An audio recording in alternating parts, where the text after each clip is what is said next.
Hello friends, ఇవాళ నేను మా ఇంట్లో వరలక్ష్మి వ్రతం పూజ చేసుకుంటున్నాను. శుక్రవారం ఇదిగోండి, నిత్య పూజ అయిపోయింది. ఇవన్నీ మా చెట్లకు కాసిన పూలేనండి.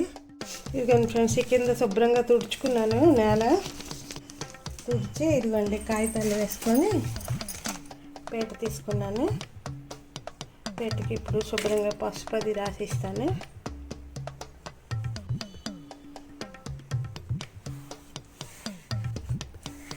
మన శ్రద్ధాభక్తులతో ఎవరింట్లో ఏ నియమం ఉంటే అది ఇంట్లో చేసుకోవాలండి. చేసుకుంటే అమ్మవారు తప్పకుండా మన మీద దయ చూపుతుందండి. వాళ్ళు అది చేశారు, వీళ్ళు ఇది చేశారు అని మనసులో పెట్టుకోకుండా మనం అమ్మవారికి ఎంత సేవ చేసుకుంటే మన శక్తి కొలది ఆ అమ్మ మనకి తప్పకుండా చూస్తుందండి.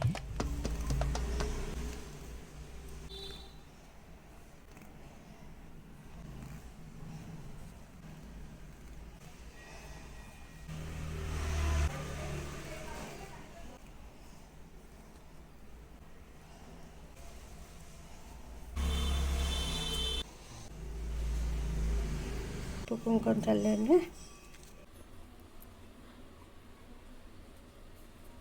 మాకు కలశం లేదండి, ఫోటోతోటే పూజ చేసుకుంటాం. గణపతికే పసుపు గణపతి పెట్టుకుంటాము. మాకు కలశం లేదనమాట మా అత్తగారి ఇంట్లో. ఇదిగోండి మా ఇంట్లో వరలక్ష్మి పూజ. ఇదిగోండి వడపప్పు, పానకం, పసుపు, కుంకుమ, అమ్మవారి రూపు, పరవాణం, బూరెలు, గారెలు, దద్దోజనం, అన్నం, పప్పు, శనగలు, పళ్ళు, పులిహోర, అన్నీ 9 రకాలు, అన్నీ శనగలు, అన్నీ 9 రకాలు చేసి పెట్టానండి. ఇక్కడ కొబ్బరి పీచు పెట్టుకొని ఉన్నాను. ఇదిగోండి గాజులు, చీర, జాకెట్టు, ఇక్కడ పసుపు కుంకుమ ఇక్కడ పెట్టుకున్నాను. ఇదిగోండి మా ఇంట్లో అమ్మవారు.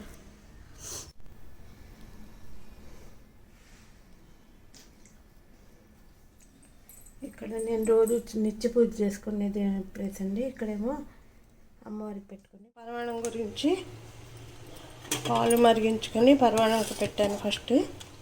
తర్వాత ఇక్కడేమో అన్నం వండాను, పులిహోర, దద్దోజనం అది కలుపుకోవడానికి. ఇక్కడ శనగపప్పు ఉడికిస్తున్నాను, బూరెలు చేసుకోవడానికి అనమాట.